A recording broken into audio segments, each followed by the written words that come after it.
Hello, I'm Matt Donnelly, and this is your Las Vegas Raiders versus the Kansas City Chiefs Monday Night Football game preview. Hey, every game in the AFC West is big, and it seems to be getting bigger and bigger each and every week. Now, the Raiders, they finally got into the win column last week, a much-needed victory and a must-win game against the Denver Broncos to bring their record to 1-3, and now they are heading into Arrowhead to take on Patrick Mahomes and the 3-1 Kansas City Chiefs, who rebounded after a bad loss against the Indianapolis Colts in Week 3, taking it to Tom Brady and the Tampa Bay Buccaneers in convincing fashion last week.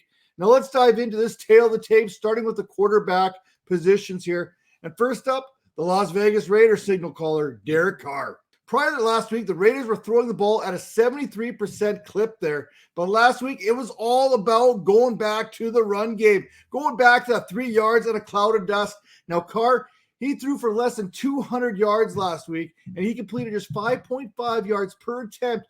Meanwhile, his 76.6 passer rating was actually about 5 points lower than what he's been typically throwing this season. On the season, Carr, he needs to be better, and he knows this. He needs to get this passing game right. Currently, he has thrown almost as many interceptions, 4, as he's throwing touchdowns, 6.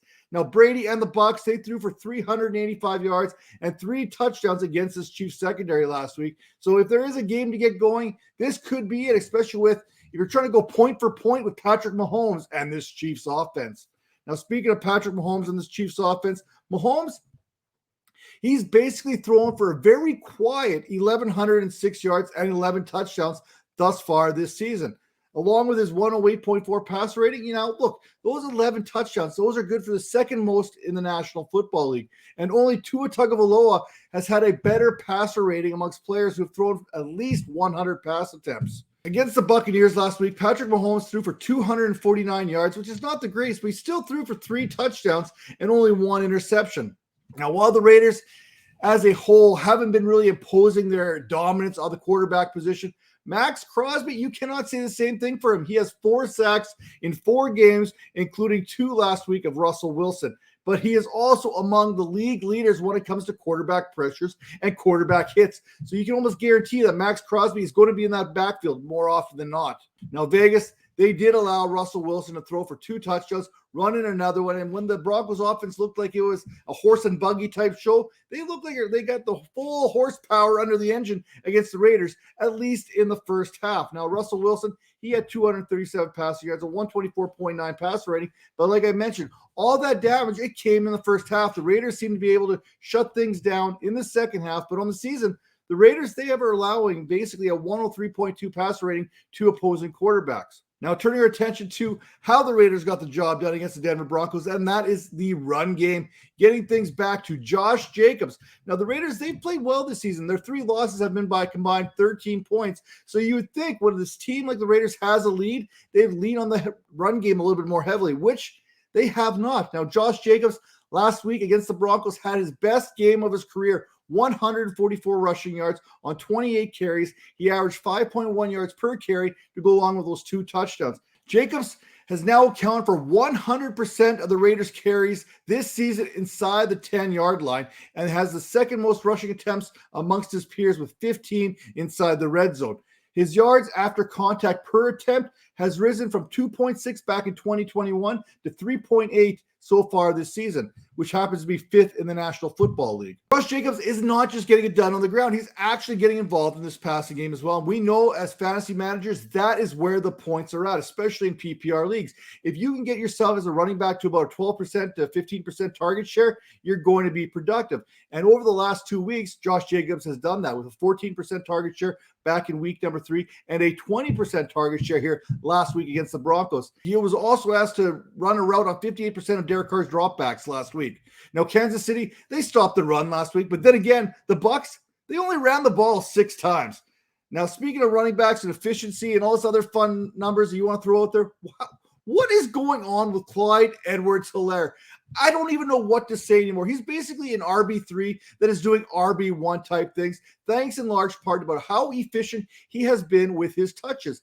Edwards-Hilaire on the season is averaging 5.1 yards per carry, and last week against the Buccaneers, he ran the ball 19 times for 92 yards and a touchdown, while also catching another touchdown on some schoolyard play that Patrick Mahomes probably designed in the huddle before the snap of the ball. Now, further to Clyde Edwards-Hilaire's efficiency per Graham Barfield stat pack, which you can get over at fantasypoints.com, CEH has scored a touchdown on 9.2% of his touches. That is the highest rate among the top 20 PPR running backs so far this season. Just to give you a baseline, the baseline for that metric is 4%.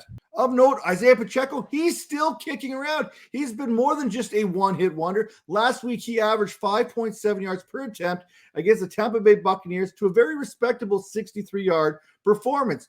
The way this Kansas City Chiefs offense has been clicking, you can still put Pacheco in your flex position because at about halftime, 3/4 of the game's over, you're going to get Pacheco going in. Now, give the Raiders defense its due here. After years of mediocrity, they are finally starting to play the run a little bit better here, allowing just 3.9 yards per carry.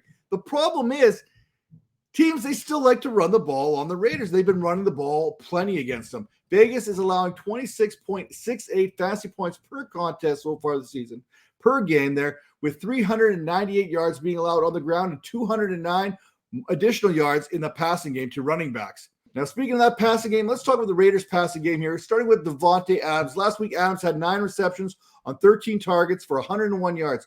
4 of those receptions and 46 of those yards came against Patrick Surtain, one of my favorite cornerback versus wide receiver matchups so far this season. Expect L'Jarius Sneed to draw the assignment on Devante Adams here this week. And although last week Sneed probably would like to forget that he was targeted 12 times, allowing 78 yards and 9 receptions to these Buccaneers receivers, this is an advantage I think that the Raiders can take advantage of. And if the Chiefs want to slow down Devante Adams, they're probably going to have to shift a little bit of extra help his way.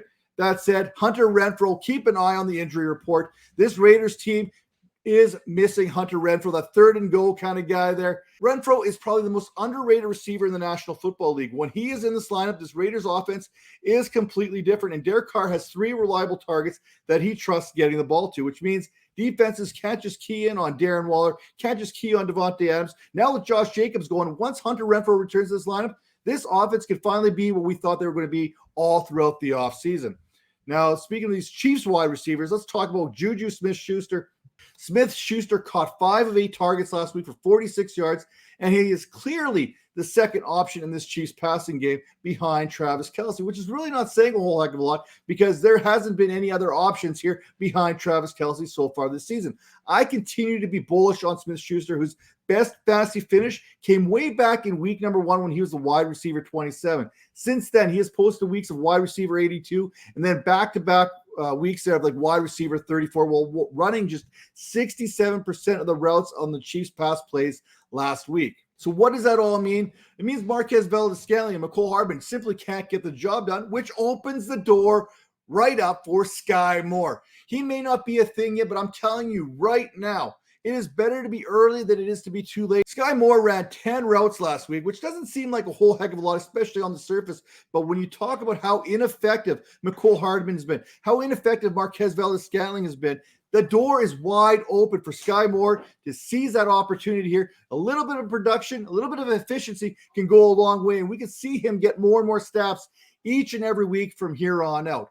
Now, turning our attention to the tight end position, we have 2 of the best tight ends in the game today. Well, one's performing at a top-tier type level. The other just hasn't seemed to got it figured out quite yet, and that tight end is Darren Waller. Waller comes into this contest as a tight end 14 in fantasy, and he has just over 46 yards of receiving the last 2 weeks combined.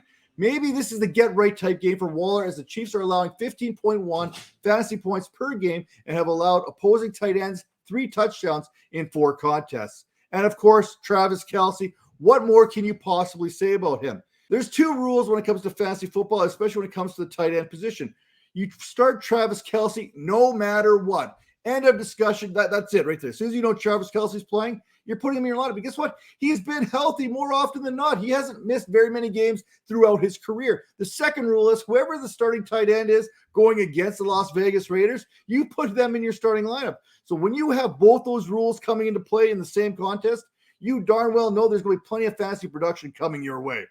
Now, the Raiders, they have allowed 2 touchdowns in 4 games and 218 yards to opposing tight ends. That number probably would have been a lot higher, but they managed to contain Eric Saubert there and Eric Tomlinson last week against the Broncos. With that all being said, hey, If you want to contain the rest of your competition here in your fantasy leagues, you need to go to fantasypoints.com. That will give you the edge on each and every one of your competitors there. And you can save a little bit of money by using promo code 22Vipers10. That will save you 10% off on your DFS, on your fantasy football, on your NFL, on your college football. You name it, they got it over at Fantasy Points. And we will see you next week.